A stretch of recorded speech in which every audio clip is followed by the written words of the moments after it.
Hello बच्चों, प्रश्न दिया गया है, प्रश्न को पढ़ लेते हैं। प्रश्न कह रहा है किन्हीं दो घटनाओं ए तथा बी के लिए यदि पी ए यूनियन बी तथा पी ए इंटरसेक्शन बी हो तो पहला ऑप्शन है पी ए बराबर पी बी होगा, दूसरा है P A greater than P B होगा, तीसरा है P A less than P B होगा, चौथा है इनमें से कोई नहीं। ठीक है, तो आइए प्रश्न को हल करने से पहले प्रश्न की यहाँ पर मुख्य अवधारणा देख लेते हैं। मुख्य अवधारणा,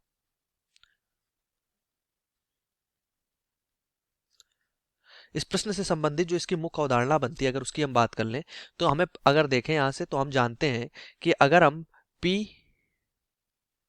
ए यूनियन बी बराबर है पी ए इंटरसेक्शन बी के, इसका अर्थ ये है कि ए यूनियन बी में जो है ये हमारे पास इक्वल है ए इंटरसेक्शन बी के। ठीक, जब ये इक्वल होगा तभी इनकी प्रायिकताएं भी इक्वल होंगी। ठीक है, तो आइए इसी अवधारणा के आधार पर अपने प्रश्न को हल करते हैं। एक वेन आरेख बना लेते हैं इसके लिए। ये हमने यहाँ पर एक वेन आरेख बनाया कुछ इस प्रकार से। ठीक, ये एक समुच्चय बना लिया, एक ये समुच्चय बना लिया। ठीक, तो ये हमारे पास ए है, ये बी है। ठीक है, ये हमने इसको नाम दे दिया एस। अब यहाँ पर ए में जो अवयव है हमने उसको ए से दिखा दिया, जो ए बी में कॉमन अवयव इन्हें स्मॉल बी से दिखा दिया और बी के अवयव को सी से दिखा दिया। ठीक, तो यहाँ पर केवल ए के अवयव की बात करें तो ए के अवयव कौन होंगे? ए प्लस बी से मिलकर बना है ए। ठीक, इसी प्रकार बी से बात करें तो बी किससे मिलकर बना है? बी हमारे पास बी और सी से मिलकर बना है।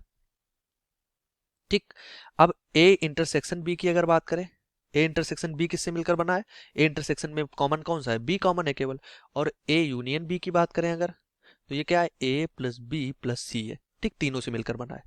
तो यहां से हमें ये बता इक्वल होगा, क्योंकि A union B A intersection B के इक्वल होगा, तो यहां से हम लिख सकते हैं A plus B C equal to होगा बी। तो बी से बी कट जाएगा, तो A plus C equal to क्या आ गया? 0। अब यहां से ये देखते हैं, क्योंकि ए और सी होंगे जो हमेशा धनात्मक रहेंगे, कभी ऋणात्मक मान तो होंगे नहीं ये। ठीक है, हमेशा धनात्मक मान होंगे, तो ये 0 के इक्वल कब हो सकते हैं? जब ए बराबर भी 0 हो और सी बराबर भी 0, तभी तो ये 0 हो पाएंगे, क्योंकि कभी ऋणात्मक तो होंगे नहीं। तो ए बराबर भी 0 हो, सी बराबर भी 0। तो यहां से हम कह सकते हैं कि जो ए होगा, समुच्चय ए में जो अवयव है या समुच्चय बी में जो अवयव है, इक्वल है किसके? बी के। जो हमारे पास केवल ये वाले अवयव, क्योंकि ये तो 0 हो गए, तो ये केवल बी के इक्वल है। तो यहां से हम लिख पाएंगे कि पी ए जो है वो हमारे पास इक्वल है पी बी के। मतलब कि पी ए की जो ए की प्रायिकता है वो बराबर होगी बी की प्रायिकता की, जो कि प्रश्न का उत्तर बन जाएगा कि यहाँ पर ए की जो प्रायिकता है वो बी की प्रायिकता के बराबर है। अगर हम ऑप्शन की बात करें तो कौन सा ऑप्शन सही हो जाएगा? पहला ऑप्शन हमारे यहाँ से सही हो जाएगा। आशा करते हैं प्रश्न का उत्तर समझ आया होगा। धन्यवाद।